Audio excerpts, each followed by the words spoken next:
जम्मू कश्मीर में बीजेपी की अहम बैठक। विधानसभा चुनाव की रणनीति को लेकर अहम बैठक। जी किशन रेड्डी कर रहे हैं बैठक की अध्यक्षता।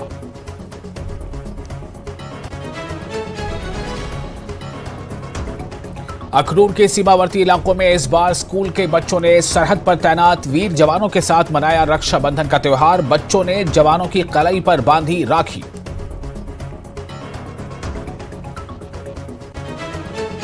हीरानगर अंतर्राष्ट्रीय सीमा पर बीएसएफ ने मनाया रक्षाबंधन। स्थानीय महिलाओं ने जवानों को बांधी राखी, मांगी भाइयों की लंबी उम्र की दुआ।